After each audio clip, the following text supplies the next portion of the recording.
Robert, I don't think this is very funny. Bobby.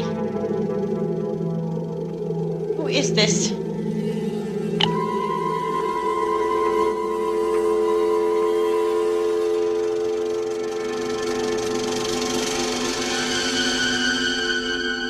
As you watch the screen, your heart begins to beat faster. There's a fluttering in the pit of your stomach. Your throat is dry.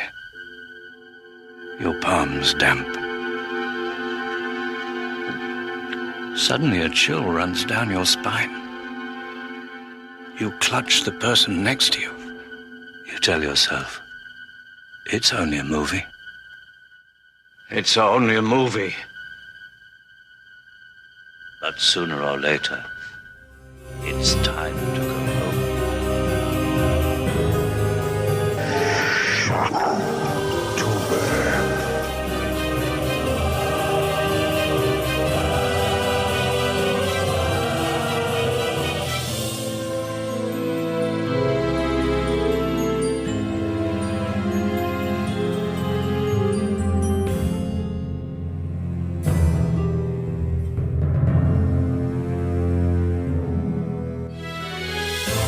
Welcome to Film Strip. I'm Jay.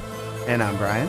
And this is our review of A Nightmare on Elm Street 2, Freddy's Revenge. Or as I like to think of it, I Was a Teenage Freddy Krueger. Starring Mark Patton, Kim Myers, Robert Russler, Clu Gulager, Hope Lang, and Robert Englund. Directed by Jack Sholder, released in 1985, less than a year after the other one came out, on a budget of $3 million, grossed $29.9 million at the box office. $29.9 million, I should say, at the box office. So, comes out less than a year after the first. You think they had the idea they're going to do a number 2 here? No, it was the success of the first one that moved it into production quickly. Robert Shea says really that. Fast. Yeah, Bob Shea said quickly we wanted to get something out there, and they went with a first-time screenwriter here. They loved the draft of what he had, and said, yeah, we'll go with it. And, Jack Sholder had directed a few of the things at that point. I've only seen one of his other films, Wishmaster 2. It's awful, but it is kind of funny because there's a scene where the Wishmaster basically makes the worst things come true that you could wish for, and a guy in prison says, "I wish my lawyer would screw himself," and the lawyer comes to visit him, and you see the legs sort of comically turn around and screw the lawyer, which is hilarious. But it's dumb. It's dumb. But I distinctly remember seeing this on video. Now, when it came out, I didn't see it in theaters, but my dad and I had both liked that first Nightmare on Elm Street. And so when we saw this one in the video cassette aisle, he said, yeah, let's try that. And we both watched it. And I remember giving up on Freddy after this for like 10 years. Like, I didn't watch another Freddy sequel until New Nightmare. And it wasn't until after New Nightmare, when I was in college, that I went back and watched 3, 4, 5, and I didn't see 6 until years later. So, it is. There was something about this one that, I don't know, I guess I expected more of the same, and it certainly doesn't give us that, I don't think. It switches a lot of stuff, and yeah. I just, I don't know. I don't remember what it was that I didn't like about it initially. Yeah, I think it's the way that the first one ended. You expected it to pick up where it left off, and it didn't. It just kind of flashed forward. I agree with that. I think it is some of my Halloween 2-ness coming in there that I kind of thought, well, that's what they'll do because that's what the smart ones do. And then they clearly didn't. And they did something Friday the 13th didn't even do, because Friday the 13th was notorious for just picking up right where it left off too. And this one didn't do that. It's a new story. Or I thought at the time, well, it's going to be a new story each time with Freddy in it, which isn't a terrible idea in and of itself. But I wasn't sure this was the way I wanted it to go. So I don't know. I didn't latch onto this one. And it was years later when I rewatched it that I developed any kind of appreciation for it. Yeah, and I never saw this one in the, like we've already talked about before. We kind of picked up after that New Nightmare came out. We kind of picked up the box set from the store and then watched them in order. So I never had that experience. I never watched the first one and got hooked on it and then watched the second one and got disappointed. I just kind of went through them all. So this is just one of the blips on there. I remember thinking, well, this is kind of weird that we're going to go into a whole different story. And then when you see number 2 or 3 and you're like, okay. So yeah, it just felt weird. But yes. I didn't have that same experience because I didn't watch them when they came out. I just kind of went with everything in order. Right, yeah, it's because you picked into the series late, and this may be the smarter way to have done it. Like I said, I don't know that I was even so much disappointed as I didn't really get what I liked out of it. And again, at that point, I'd kind of staked my claim in slasherdom, and I also, at that point in life, I didn't think there would ever be another Halloween film. Because there were 3, and I thought that was all I was ever going to have, and I was left with the Silver Shamrock Cult and scratching my head. So I mean, I didn't know that I'd ever get another one, but those first 2, I was like, yes, these are the great. And there was a Friday the 13th like every 12 minutes it seemed like. So I thought, well, I can always pick up on those later. But right. No, this one is definitely different. And I made that joke in the opening that I call this, I was a teenage Freddy Krueger. I actually went back and watched the old 1957 Michael Landon starring I Was a Teenage Werewolf, because I had been told before that if you watch that film and then watch this one, you get a different appreciation for it. And oh my stars, that is exactly correct. I'm going to talk about it in this. I'll actually give a slide review of I Was a Teenage Werewolf, because there's so much, whether intended or just the magic of synchronicity, that happens that is so common between those 2 films. It's amazing to me. I assume you've never seen the Teenage Werewolf film. No, I have not. It's on YouTube for free. It's an hour and 10 minutes. It's totally worth the investment in it. Especially if you like old B-roll monster pics and stuff. You could watch it with your kids, man. They would probably think it's hilarious. So, but anyway, it's especially if they've ever seen Michael Landon in anything else, because it's so weird to watch him not be like this, masterful angel human being, like the greatest human that ever lived, right, or whatever. Right. But he's most definitely trying to do James Dean or something in that movie. But anyway, interesting. Well, I think before we go any further, though, a plot summary would do us well. So, Brian, do us the honors. Tell us what happens in Freddy's Revenge. Oh joy. Jesse Walsh and his family have moved into Nancy Thompson's home 5 years after the events of the first film, and Jesse is plagued by nightmares of Freddy Krueger, who says he needs Jesse for some, quote, special work. Jesse's nightmares worsen, and sure enough, bodies start piling up, including his gym teacher. When Jesse feels Freddy start to take over while he and his would-be girlfriend Lisa are making out at a pool party, he runs to his friend Grady's place, where Freddy emerges and slaughters him. Lisa realizes Jesse's fears are feeding Freddy, but they can't stop Freddy from coming out and attacking the pool party goers. Lisa and Freddy face off in an abandoned factory, and when she professes her love for Jesse, he is able to defeat Freddy, who crumbles to ashes, allowing Jesse to be free. As Jesse and Lisa and some friends are taking the bus to school the next day, Jesse starts to notice a familiarity to the scene and an earlier nightmare. Lisa calms him down, and just when all seems normal, Freddy kills one of the friends and drives the bus into a field just as the opening nightmare began. And that is our plot summary for A Nightmare on Elm Street 2, Freddy's Revenge. Yeah, lots of things to start talking about with this one. Well, the first thing I want to talk about is the name of the film. Freddy's Revenge. It doesn't seem like Freddy's Revenge to me. Does it seem like Freddy's Revenge to you? I have struggled with the name of this forever, and the only thing I think that it exists for is, I have no document of this. I couldn't find any proof of it anywhere, but I kind of feel like that's a studio thing to go. The Nightmare on Elm Street movies are the Freddy movies, and they kind of wanted to put that out there, because what Bob Shea, the producer, realized is that his star was Robert Englund, not Nancy, not anything. And the other thing was, I want the same house and I want the same bad guy back. And so the revenge part, I think, comes from 2 things. The studio wanting to remind people who Freddy was, and then the fact that it's supposed to be 5 years later. We've got Nancy's diary all over this, and this is how Freddy's going to get revenge, is he's going to come back, but instead of attacking people through their dreams, this time he's going with the possession angle. Yeah, see, to me, Freddy's Revenge is every movie. Right, he was murdered. The first one was his revenge. He was murdered, and he's getting his revenge by attacking people in their nightmares, right? Right. So, to me, that's Freddy's Revenge. So this doesn't make any sense. If he's trying to get vengeance for what Nancy did to him by turning her back on him, and really didn't do anything, because as we saw at the end of the first film, didn't really vanquish him. So what's his revenge for? I just don't understand. I can also say that this was a time in horror movies when if you had a number, you needed a colon with like another title underneath it. Like all the Friday the 13th movies. Freddy's Back or Freddy Returns? Well, they'll get to just leading with Freddy later on. But I mean, 1985 was right after the fourth Friday the 13th film had come out, and it was just billed as Friday the 13th, the final chapter, and then the next one was going to be called A New Beginning, which they already knew about. And so, I mean, they were looking for something. This is what horror movies did at the time, is they all had a title after the thing. I mean, Hellraiser 2 did that, except it just reversed it. It went Hellbound Hellraiser 2, instead of the other way around. But either way, it was the same. They were just trying to remind people what it was. I'm with you. Every movie's Freddy's Revenge, in my thought.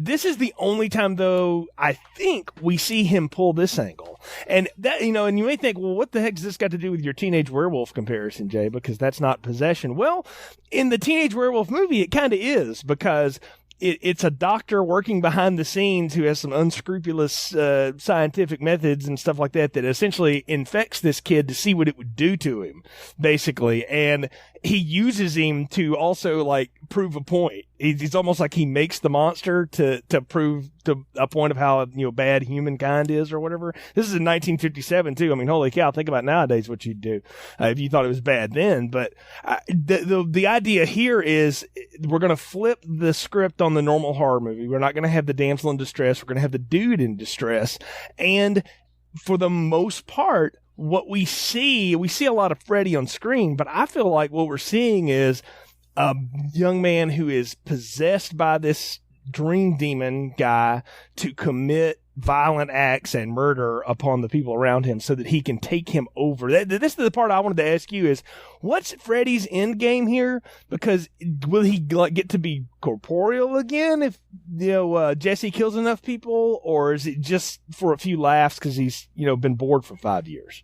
Well, to me, it seems like as it progresses, he does kind of become more corporeal as Jesse falls further and further into the, into Freddy's nightmare, right? Right. I think the moment of corporealism is in Grady's room, like we talked about, which we'll talk about that scene because it's amazing. But maybe you're right. Yeah, because he, Jesse basically ends up in a shell of Freddy, right? Now, I don't know. I think, for me, the whole point for Freddy is that he wanted to kill again. That's his MO. He likes to kill. So he had to find a way to be able to kill. And I guess maybe when Nancy turned her back on him, he lost all his dream power. So now he actually needs a physical presence to do it for him. I don't know. You notice how they totally ignored that idea? Like, there's no reference of Nancy's diary entry, like, tonight I'm going to turn my back on him. Like, there may have been, but she didn't see it. Well, even they realized, like, we don't need to remind people of how bad that ending was. Let's not do that. Let's try and do, something that, we'll just let it be that Nancy knows that I'm the one that's feeding him through my fears. Because that's a line that Lisa gets, and that's how she figures out, you got to stop being afraid of him. And then I guess she does the love conquers all thing. I had a moment though. I have problems with that, but we're gonna get there. But I just had this moment remembering the end of Buffy season 6 and a conversation we had a couple of years ago. We're gonna come back to that though, so just hold that thought, because now I know Joss Whedon totally ripped that off too. But anyway, and he's probably in the first one. But let's talk about the opening of this though. The opening nightmare. These movies open on a nightmare, and I gotta say I loved the opening nightmare in the first movie. I thought it was creepy. It was unexplained. This one got a lot more details, but it's just as creepy and weird. Like, the bus driver drives them off. They're on suburbia, and all of a sudden they're in the friggin' Grand Canyon, which is awesome. And I love that it gets stuck on that one little piece, and then Freddy's coming back for, the girls and Jesse in the back, and he wakes up drenched in sweat and screaming. I really like the opening nightmare. I thought it was pretty good too. It was definitely interesting. I like how they went from the same thing. They went from in the middle of town, suburban town, and all of a sudden he just kind of goes off road, and you're in Cactusville and barren desert, and boom. Yeah, I thought it was pretty good. But yeah, I like the opening scene as well. I thought they did a good job with that, introducing Freddy back into things and giving you kind of an idea of what we're going to see as far as people and who our main character is going to be right off the bat, which was nice because, as you remember, in the first nightmare, we did not meet our main character right away. Right. It opens up with the first kill, as it were. What do you make of Jesse here and Mark Patton? There's a lot on the internet written about this character and the characterization and what's going on here, but just looking at it again, and it's been a while since I had seen this one too, watching it, I gotta say, he vacillates between overacting and doing it just enough to make this convincing in a lot of ways. I buy him as an angst-ridden teenager most of the time. No, I agree. I think he did a pretty decent job with that. He sweats a lot. That's pretty weird. A lot. Man, hey, Dad keeps it hot in that house, man. Apparently, so. I don't know. I don't think anyone keeps it that hot, but I think for me, I thought he did a decent job. I mean, he sold the struggle that he was going through pretty well.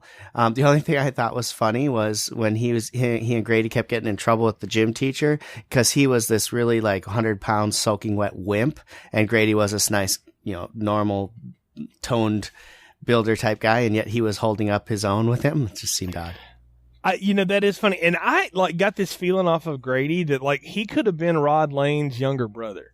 Or something. He even looks like the dude, right? He's got that dark hair and he's tan and he's, But on the other hand, Grady may be the best, nicest guy in the world because he takes a lot of crap from Jesse, and he just tells him, he's like, "Dude, I'm just messing with you," and you remember that, guys growing up, part of the way guys relate to each other is they just scrap with each other sometimes. It's just what you do, you don't necessarily go out to really hurt each other, but you'll get into it with your buddies sometimes. And Grady even tells him sometimes I don't know, man, I was bored. He's just messing with him. And I thought that was funny. And I liked the Grady character, but I like Jesse here in pieces. And I think there's times when it's a little much, it's a little over the top. But my favorite thing is his little sister, who is why can't Jesse wake up like normal people? Yeah, that's right. And I was like, that is hilarious, because you get a different family dynamic this time around too.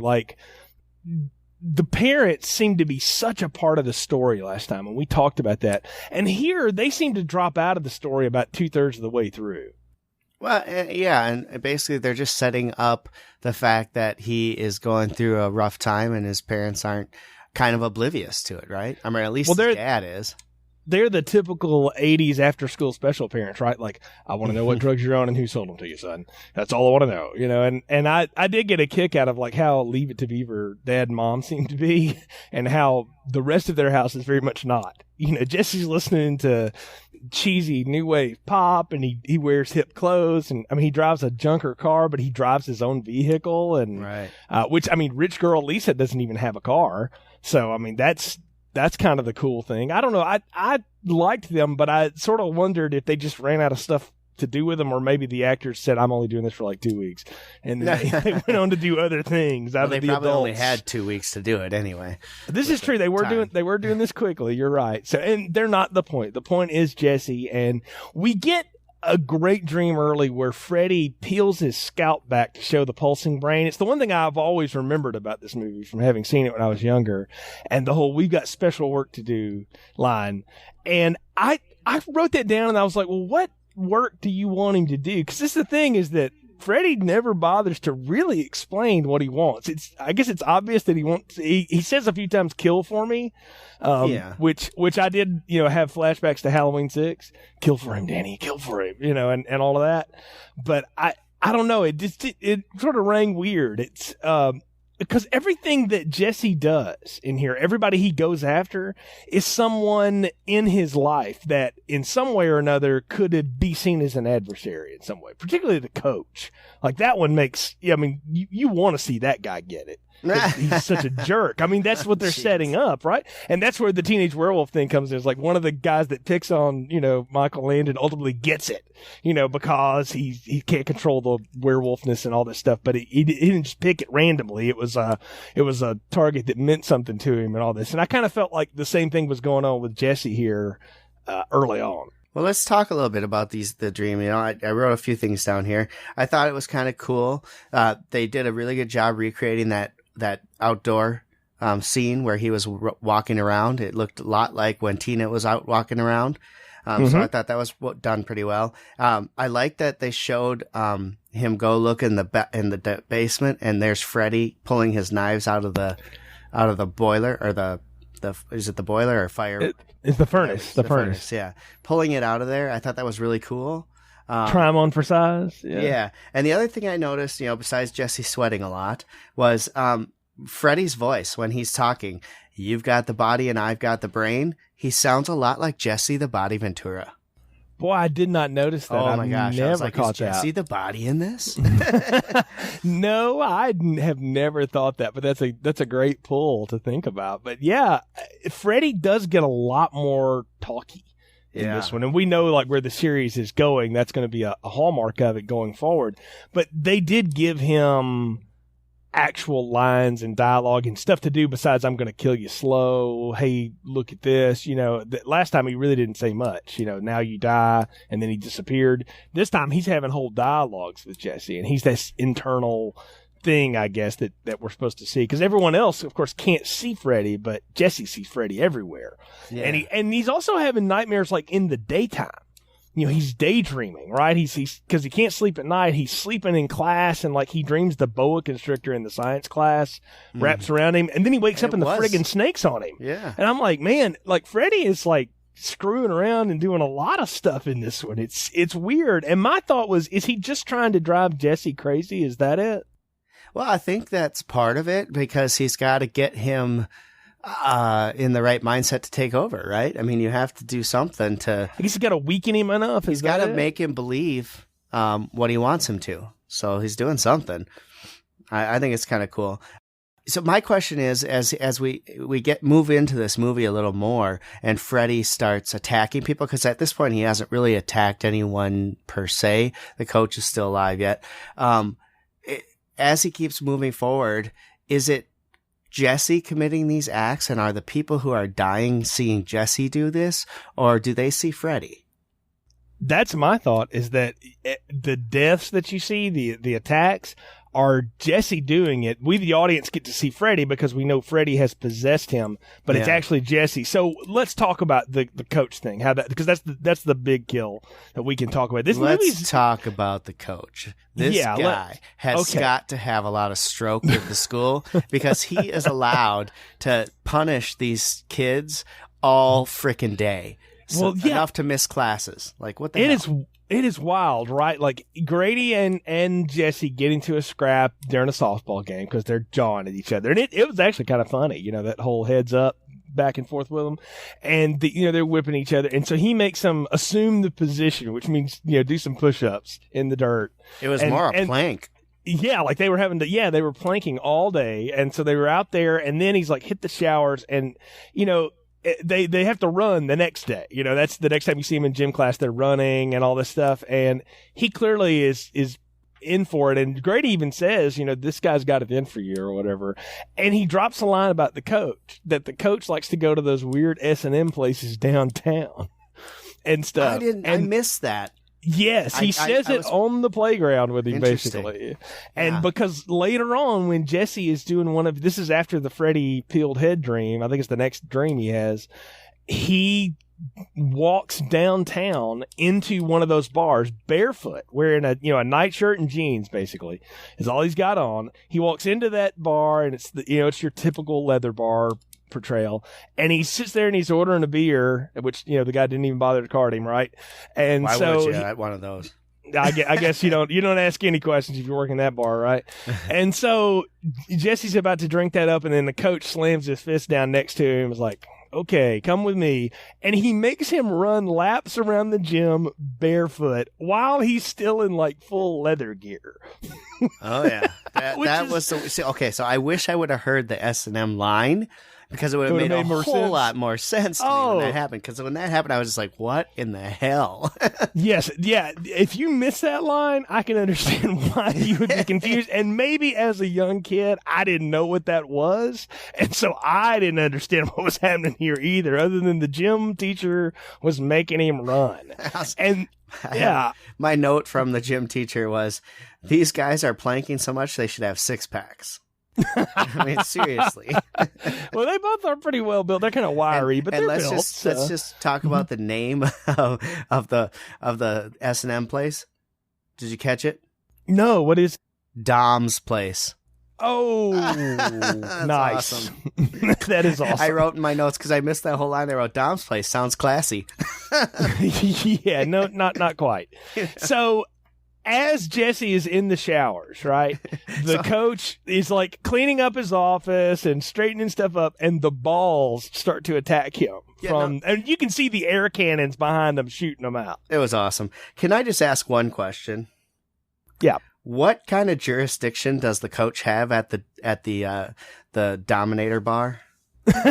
He must be like enforcer. If or I'm something, Jesse, so. Am I caring what the hell he says? Am I going to run laps because my coach told me to? I took that completely as you encounter an authority figure, you do what the authority figure says. Look, Jesse is not a rebel. That's the thing. They paint him as he's this rebellious teenager, and he's really not. He is possessed by Freddy, and he's screwed up by that whole experience. And that's why he's doing what he's doing, but it's not because he's a bad kid. It's not like, he got the bad kid and turned him bad. He's a good kid. So I don't know. I thought it was funny, but the coach gets attacked by all the stuff, and then he gets wrapped up by the jump ropes. Yeah. As all the shower heads are coming on, strapped up to the side of it, and he gets cut to ribbons by Freddy. Well, he gets whipped first by a towel. Yeah, he gets whipped by towels to the point that he is bleeding from the backside. I'm like, that's a heck of a whip with the towel. And hey, those wet towels hurt, man. I am glad I don't know that. So, but you don't go to Dom's place. No, I don't. One of the advantages of being tall and in high school is people just assumed that they shouldn't mess with you. And I was also friends with like all the tough football players. And I'm going to tell you, you just be friends with everybody, folks. It pays off in a lot of ways. Probably kept me from a lot of bullying that I probably deserved. But anyway, the coach gets whipped, and then he gets cut up by the Freddy glove. And he's dead, and we see Freddy do it on screen, but when it pans away, it's Jesse standing there, can I just covered in blood and the glove, and he's just screaming his head off. Can I just? He's not screaming at first. At first, he's looking very confused, and like he was watching this the whole time, like what's going on, and not doing a thing. And I think that's what we're led to believe is that he thinks he just watched this, and then he realizes he did. It was crazy, but you're right. Yeah, he's covered in blood. And of course, the next scene that we get is he's being dropped back off at his house by the cops who have been there. Now, why they didn't arrest his ass?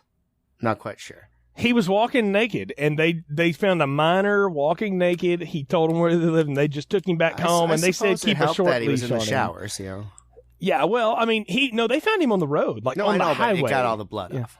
Right, yeah, that's what I'm saying. Like the rain in the shower had washed off all the blood, so he just looked like he was strung out on something. Because at this point, and this is one of the best things in the film, is they do a good job of kind of showing you Jesse go downhill as he gets less and less sleep, and he's tormented by these nightmares and stuff, the dark circles, and he starts to look, he starts overindulging in caffeine. They did do a good job with that. They made him look really exhausted and tired. Yeah, they never did with Nancy, I don't think. No, they didn't. The makeup worked much better on him, and so it was an upgrade for sure. Maybe the budget helped with that. It was a doubling of the budget, more than doubling really. But no, I thought they did well with that. But I liked the fact of how his parents reacted to this, because they have two totally different reactions. Mom is very nurturing, like, let me just take care of you. We'll figure it out in the morning. And Dad's like, I've got two questions for you, son. He like brushes his hair off of his face, like he's trying to relate to him. This is after he's been a total dick to him like 3 or 4 times. And then he says, what drugs are you on? Who'd you get them from? And I thought, well, what are you going to do? Go over to their house and talk to their parents? I mean, I guess it was the 80s and what people did, but it was funny to me. I actually laughed at it. Well, and it's even better the next day because he's out there actually finally taking the bars off the windows that Nancy's mom had put up in the first episode. I thought that was kind of a fun little. Well, yeah, it looks like he was putting them back up. No, he's actually removing them because they were already on the house. So he was removing the bars from the windows, and Jesse comes out to go to school, and the mom makes a comment. that boy needs something. I can't remember what it was. And the father says, no, he needs a methadone clinic. Now, a methadone clinic is for people who are heroin addicts trying to get off heroin. And they use methadone because it has the same synthetic makeup, but doesn't give you the high. Very interesting. Gotta love Dad. He's automatically thinking drugs. It's always the drugs. Not just drugs. Heroin. Like, heroin, yeah. Like hardcore drug. Like he's hanging out with Motley Crue backstage at this point. Exactly. At 85. Yeah, he would have been one of the roadies at that point. Nikki Sixx is shooting him up. Point being, he rolls into school, and of course, he has no idea what's going down, and Grady meets him and is like, Snyder got wasted, and I just laughed at that line. I was like, yes, this movie is so 80s it hurts sometimes. Yeah. And that line is great. He's like, what? He's like, yeah, man, he got killed. And of course, Jesse is freaking out because he's like, that look on his face is like, oh wow, that wasn't just a dream. And we don't even get to see him tell Lisa. We just see her reaction to it later, like, well, just because you dreamed it doesn't mean that, you did it or something like that. And he's like, no, you don't understand. I was there. And this is when you start to really, either you're going to get on Jesse's side or you're not, because even the girl who wants to be on his side, and of course his goofy friend who is too dumb to really know what's going on most of the time, even the girl can't figure out what he's talking about, and he feels so isolated. And I don't know, I like the vulnerability that shows, because Freddy is winning at this point. This is the thing, is that most of these slasher films operate with the guy behind a tree or in the shadows or something like that, not someone pressing an agenda. Freddy's moving an agenda forward, like, no, I'm going to isolate this guy, I'm going to tear him down, and then I'm going to emerge through him or whatever. And I thought, it's smarter than your average slasher film. That's what I'm saying. No, I don't disagree. And at this point, I think we do need to start talking about Lisa, because we kind of been brushing her in here and there. But she obviously is the girlfriend of Jesse, or wants to be the girlfriend of Jesse. I don't know that they officially were at the beginning, but right. She's the one who wants to be the girlfriend. She happens to find Nancy's diary when she comes over. They were supposed to go out, and Dad made him go clean out his room because he hadn't unpacked yet, which I thought was a very 80s scene taken right out of Risky Business or something. Or Ferris Bueller, or one of those. Unpacking his room, turns on the horrible 80s song and just starts doing some dancing while he's unpacking. Anyway, so Lisa comes over to help unpack, because they were supposed to go out, and obviously he never showed and didn't bother calling her to let her know. So she just shows up at his house and comes to help, and she ends up finding Nancy's diary. And so they're sitting there looking through it, and she starts reading from it, and that's when Jesse realizes that Nancy has had the same nightmares that he's having, and he puts two and two together. And so he starts reading some more of it, and then she ends up taking the diary home and actually reading it and learning a little bit more about what happened in that house and all that stuff. And I do like the fact that the house was sold at a good price because of the events that happened 5 years earlier, and none of the family knew about it except for Dad. Of course not. Cheryl, how do you think we got such a good deal on the place? I love that, though, that there's actual websites now where you can see real estate listed as murder houses, and they are all substantially discounted. They have to disclose that. Yeah, they do. I mean, it's wild to think about. But I love that as a conceit. Here's the one thing I have a problem with, though, that starts to bother me about this film and what it's trying to do. I didn't think that the house was that important. I thought it was the fact that Nancy was one of many of the younger children of the parents who killed him, who he had killed their other children along the way. I didn't think that the house held power or anything, and I kind of felt like the movie was trying to tell me, because Nancy defeated him in the house, he's still trapped in the house somewhere. I kind of felt weird. I kind of felt weird about that, and I was like, I was going to see if you thought that about it, if that's what the movie was trying to tell us. I kind of feel like they were trying to do that, but you're saying no. No, so up until this point, my thought is that based on the events that happened in the first film and everything else, that somehow Freddy was killed in that house, even though they kind of told us that they burned his lab or whatever. It just felt like that. And then, of course, when we get to the factory, we find out that blows that theory out of the water. So the house doesn't make any sense to me, why it matters about the house. But that's kind of where they put their eggs in this one, and anyone who moves in there, maybe that is the reason. Maybe because she turned her back in the house and he dissipated, he's stuck there. It's something that's not explained, and it seems kind of odd. Let's hang on to that, and if that comes up in a future sequel, we can come back to it. But I want to tell you, I think that's the wrong motivation. I think the idea of when you've got a guy that can inhabit you in the dreams, the worst thing to do is confine him to something. I understand. If you're going to confine him anywhere, that factory is the place to confine him. Right. Yeah. Can we talk about that just for a second? Yes. That factory set is the most amazing set in this film. That was so well done. Yeah. I loved everything about that. The fact that it was like a catacomb to walk through for her at the end and all these different places to go. That factory was awesome. That was a way better set. Jesse's house, Lisa's house, not Lisa's house, Jesse's house and Nancy's house. Who gives a rip? The factory is what they should go with. We're in agreement on that. Yeah, I think so too. I mean, that makes the perfect sense. If that's where he was killed, number one, that's where his spirit should be, right? And number two, that place was so important because that's where he kidnapped and killed the 20 kids.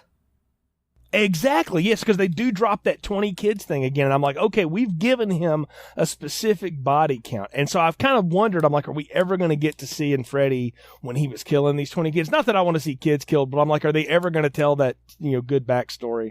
And spoiler alert, no.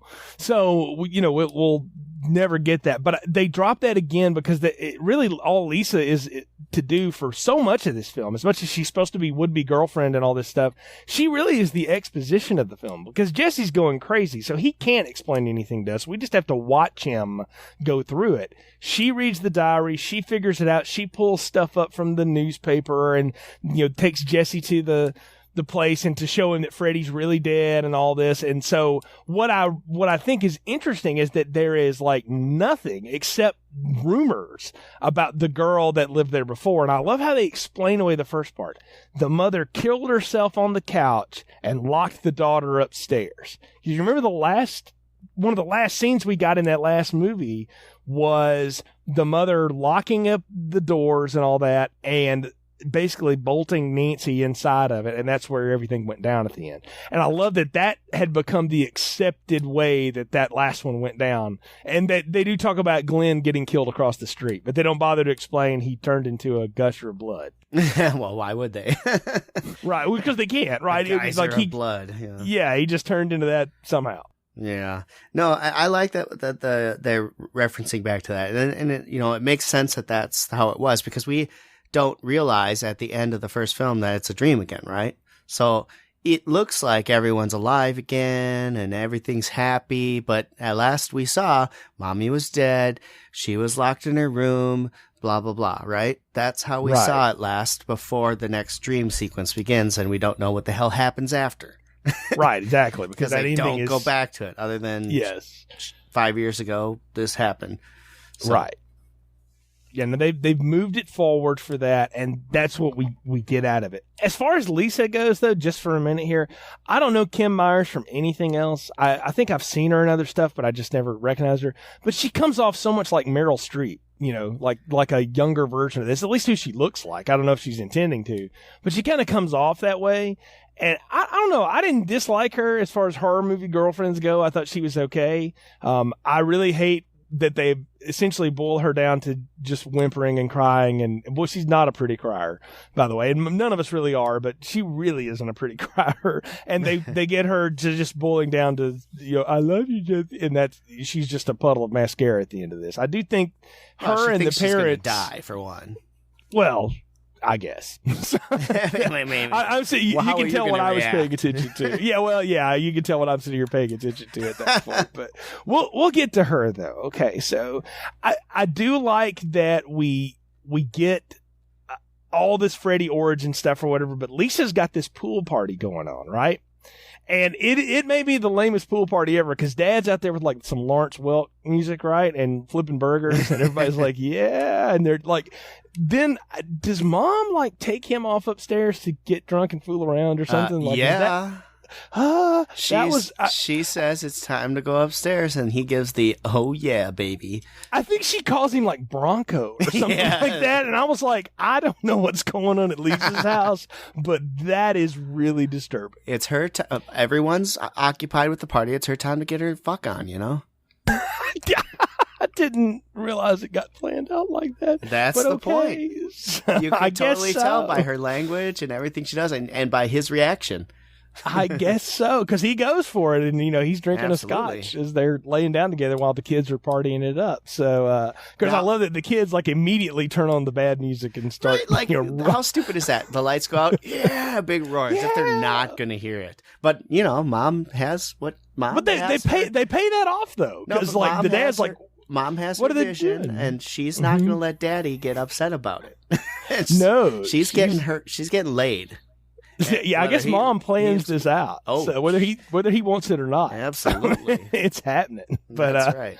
But anyway, Jesse is ready to peace out the party because he's not feeling it, right? And so Lisa goes to see him in the cabana, and they start going hot and heavy here, right? And we do this thing. Freddy's got this tongue thing. He did the tongue, which, by to the way, could have helped him quite well. Well, I'm not even going there. The last movie, the tongue came out the phone at Nancy, and then this time, while he's kissing down Lisa's torso and towards other places, this huge tongue just sort of falls out of his mouth for her, and she doesn't even open her eyes up. Anything. She's just going for it, right? And he's like, excuse me, I'm gonna have to bail now. He's gone at that point, right? And he goes to Grady's, right? And they have this wonderful exchange. Somebody's trying to get me, I'm being possessed. He's gonna take me out, and Grady's like, yeah, somebody wants you, all right. And she's in a cabana and you want to hang out with me. Exactly. So, now, wait a second. How does Grady know she's in the cabana? Because Jesse tells him. He tells him it was starting to happen again in the cabana with Lisa, and he looks at him like, you left the cabana with Lisa to come over here and tell me this? He gives him a look. So there's a lot about it. Yeah. But what we get, though, is the best special effect in the film. Jesse falls asleep, and Grady turns out the lights, or whatever, and as Jesse's asleep on this chair over the side, he starts to feel Freddy coming on again or whatever, right? And they build him onto the wall, and Freddy tears his way out of Jesse before he goes and kills Grady. And the thing is, it's like the last movie. Alien. You see the effect of the kill later, but you don't see the kill happen. But what is the seller is the way he tears through out of the Jesse skin. It was very Alien. It was Thing. It was, American Werewolf in London. I mean, it's been done a lot of ways, but I'll say this, it's the most effective special effect in this movie. Yeah, they did a good job with it. And I like how the facial image comes out of the skin and everything. I thought they did a really good job with this. And what I really liked too was, as this is all going on and he's screaming, right? The parents are trying to get in. They're locked out. They can't open the door to get into the room while all this is happening. It was well done without actually showing any gratuity on it. They or any graphics. They really did a good job painting a frightening picture. Oh, look, you hear him getting torn apart in there, and then you see the aftermath of it. I mean, what you see are knife fingers coming through the door, and then Grady's bloody body after it's all over, right? But it tells us something, too, about Freddy, and it is a bit of a horror movie convention, but when he's going to get the kill on or whatever, he can keep the room, bulged in. He keeps it locked. That door is buckling and all kinds of stuff, but they can't get it open, and they have no idea what is happening. It's a effective sequence in terms of being scary, actually. And then the part that really pissed me off, Freddy just goes and jumps out the window. Yeah, that was a bit of an anticlimactic. I was like, what the hell? But then it gets paid off afterwards. But when that first happened, I'm like, why wouldn't he stick around and kill some more people? Why would he just bail? Well, like, what are they going to do to him? Well, what we know is that he's not interested at all in Grady's parents. Obviously, yeah. Or maybe he's afraid of them because they were part of the group that killed him. Who knows? Maybe so. We don't know. But he shows back up at the party, right? Yeah. And then my notes are, oh, that's more like it. Yeah, all heck breaks loose at the party, right? He's turning over the grill, lighting stuff on fire. There's people getting cut left and right. Yeah, heating up the pool. People getting cut up left and right. You're all my children now. That's a great line. And then we by the way. get the dude who thinks he can solve all problems. The negotiator. Cool, man. Just chill out, man. We could work this out. What the hell, dude? Well, but what? Help yourself, and he just gets cut to pieces, right? I mean, yeah. But again, that's an archetype of the time that horror movie audiences would have been like, yeah, that guy should buy it because I know that guy. He's my council president or whatever, and I hate him. Whatever. Yeah, I mean, it's what it seems like is going on. The thing about this that blows my mind is like Freddy has the opportunity to kill everybody here, but what interrupts him? Lisa's dad, runs out there with a shotgun because we didn't even talk about it. Like he's chased Lisa through the house at this point, right? And he's come after her a bunch, and then he's out there at the party goers. Dad comes out with a shotgun, and Lisa stops Dad from shooting Freddy, and he runs off at that point. Makes me think that everyone sees Jesse, not Freddy. See, that's what I was wondering, because at that point, we see the point of view of a lot of characters, and they're showing us Freddy. It's a mistake in the film. It's one of those things they needed to have a shot where just one angle of it was Mark Patton with that glove on. Yeah. Right? Because then that would have sold that, but they didn't do that. I agree. So I'm confused. That's what I'm saying. Like, this has got potential, but it doesn't work. Yeah, because why would she stop her dad from shooting him if it wasn't Jesse? Right, exactly. Well, unless she knows that Jesse's been inhabited by him, like, she has no reason when he comes. That. Well, she does though, because when he comes back to the house, Jesse comes back to the house in Jesse form, covered in blood, and says, "I killed Grady. I've seen it happen." Yeah. And then Freddy emerges from him again. Not nearly as cool the second time around because they've already blown that effect. So why do it twice? But they've done that. So she's seen it happen now. Okay. So she knows that what he's been saying is true. So maybe they all do see Freddy. I don't know. To me, it'd be a lot cooler if they saw Jesse instead of Freddy. See, that's what I'm saying. I'm with you. I would have been better if it was she had heard, like maybe Jesse had run into the house or something, and she, thought she was just talking to him through a door or something, and then Freddy comes out the door at her. Or if they'd have cut back and forth like we're talking about, much smarter version of this script. To me, it would make some sense that she could see him as Freddy because she knows all the details about him and all that. But everyone else, I think, would probably see him as Jesse. I don't know. I would think so if they were playing it fully for that, but they're not because. Look, they know our star again is Robert Englund. It's Freddy. We've got to get him out here. And so he's loose now at this point. And he's on his way, and Lisa goes back to the source of Freddy's death, the big boiler room. And we talked about that set already and how great it looked. How about those freaky dogs with like those faces on them? Yeah, what the hell was that, man? Yeah. I felt like I was watching a Rob Zombie music video or something. Like that was just creepy. I put down that they were pretty wicked cool dogs. Wouldn't mind having those as my guard dogs, I'll tell you that. Although they did do a very good job guarding the place. They just barked at them and let them through. They just look weird, but she's being infected at that point too because she's got a cut on her leg at that point. Yeah. And it looks maggot infested, and then it's not, and all this stuff. And so Freddy's messing with her too. Obviously, it's a magical place right now, right? There's a lot of things that go on. He's got power to make you see things that aren't there, that kind of stuff. Yeah, it's all shape-shifting and illusions with Freddy, for the most part. Until he gets down to those knives, which are most assuredly not fake. Yeah.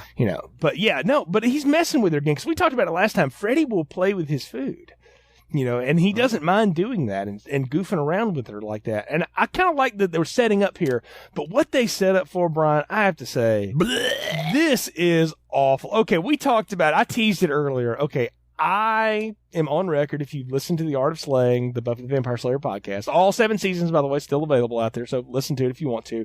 But I was not a fan of season 6, and I particularly hated that at the end of season 6, spoiler alert, the big bad or bad moment or whatever gets conquered by somebody telling somebody else that they love them. Over and over and over again. And that's basically what happens here, except she makes out with him too, and then he starts to melt. Yeah.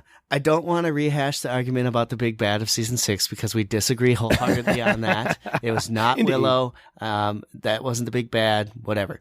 We'll move on. But I get your coincidence here with what's going on with Freddy. I hate how they did this. I mean, what does Freddy give a rat's ass about love for? Right. What would he care? He was He's a all about sadistic murder. child murderer. Yes. So it just drove me nuts because you could see Robert Englund played it well. The expressions on his face, like, oh crap, something's happening. I just hated it. I didn't like how it was. I would have rather her try to get Jesse to come out. Just, Jesse, you can beat him. You can fight him. Fight him. Well, come out. Here's the thing. She's done that, and he's lost. So when she professes her love to him... Just because you failed once doesn't mean you don't keep trying. The love thing, having love be part of the solution is fine, but not the actual way, the answer. Like, I feel like, and I don't have proof of this again, but I feel like they were near the end of production. The budget again was more, but it wasn't everything. They didn't have every resource available, and they were running out of time and money. And they probably looked at that and said, "It's not the greatest ending, but who cares? We're going to tag a nightmare on the end of this anyway." I think that they were going this route all along the way they set up Jesse and Lisa's relationship.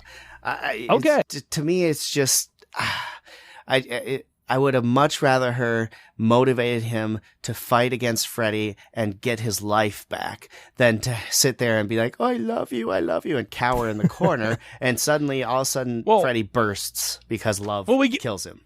We get the reverse of what happened in Grady's room 20 minutes before. We get Jesse, who's still inside of there. I know there's good in you, Father.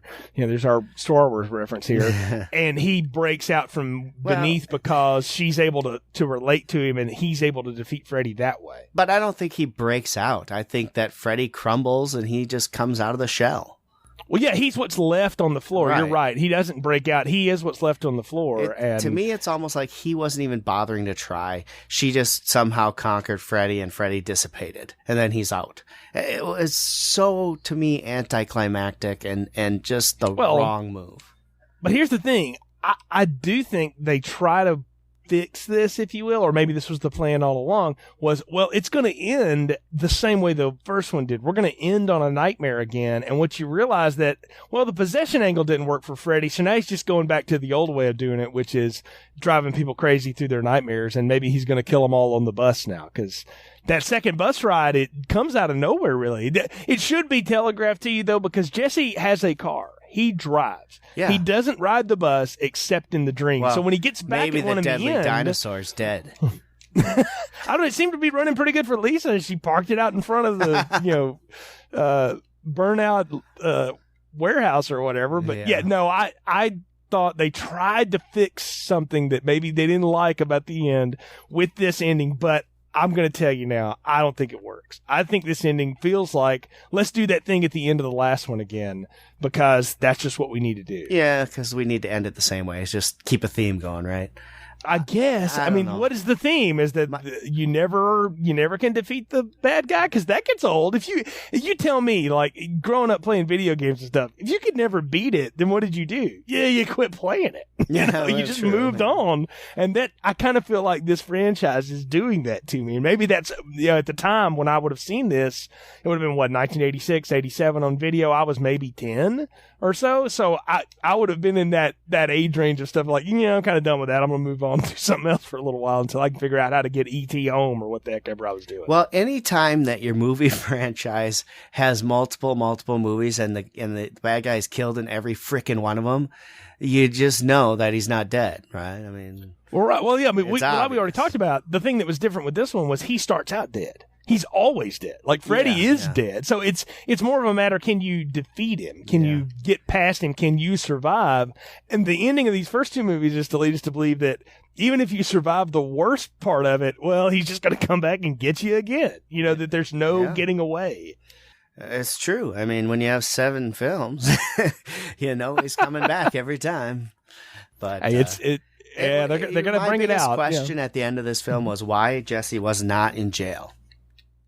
I know. I don't know. Link them to every one of those deaths. Again, the end of the movie, though, if the end of the movie is a dream, is a nightmare, if you will, then maybe that's his nightmare from prison. I don't know. Maybe it's all Lisa's nightmare. Maybe it is. It might as well have been for the way that they sold it, because they don't explain it. That's the thing. This movie, its third act doesn't explain enough, and that's that. I think it drags it down. At least it does. It does. Yeah. We're at the point of the podcast where it's time to get final thoughts, recommendations, popcorn ratings. So what are yours for Nightmare on Elm Street 2, Freddy's Revenge?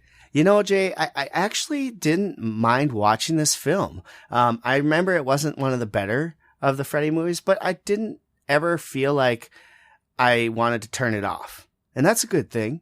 I thought it flowed fairly decently. Yeah, the ending was stupid, but I liked the idea that they went with, that Freddy is trying to take over a corporeal body to do his bidding. I think that's a decent plot to go with, more so than killing people in their nightmares, right? I mean, it seems kind of odd, but this seems a little better. Like he's a spirit trying to get you to do his work. I like the concept. I thought they hit on a bunch of things. I thought they missed on a bunch of things.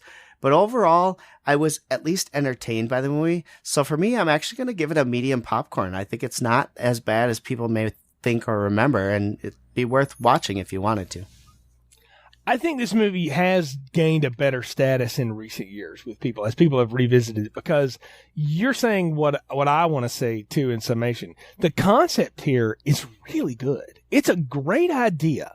It's not always executed at the best way. Like in some ways, I almost wish we could get another shot at this idea with Freddy. I don't think they'll ever go back to it again, but I like the idea of Freddy as a possession angle and playing it that way, and that everything that the guy does and everyone he kills and stuff is some sort of a manifestation of things he's already shown you. That's the I was a teenage werewolf thing. They found a young man with violent tendencies and they turned him into a werewolf, and he did exactly what they thought he would do, which was go and kill a lot of people, and they had to put him down at the end. And I thought this movie wanted to be that, and then it just shot away at the end. The ending of this one is so clunky that it just bugs me, because it could be so much more. And I'm going to give it medium popcorn too. It's worth watching, yes. It's not perfect by any stretch of the imagination. It's okay. It's not bad. But I think if you're really watching this, you're going to find yourself a tad frustrated with it because of its potential. Yeah. You know, oftentimes I'll give movies a medium popcorn because they look good enough and they work well enough and the concept's there, but they just don't execute it the right way. I feel the same way about this one. Like, the idea is great. They just screw it up. Like, they just didn't get it out right. It wasn't fully baked. Maybe they were rushed, you know, probably was, but I do know this, they go away from almost everything about this one going forward. Like, there's almost nothing that gets held on to in the future of the series. So even they thought at New Line, we don't need to follow up on this. And again, it turned me off of the Freddy franchise for a long time because I don't think I understood it when I saw it as a younger kid. And I don't think I really understood it until a few viewings. I think this is the kind of film you got to watch a few times to really get. And in the horror world, that's not something people do. People do repeat viewings, not so they can think more about it, just because it's fun to watch. So I think that's why this one didn't launch a new string of things for Freddy. Yeah, I totally agree with you, Jay.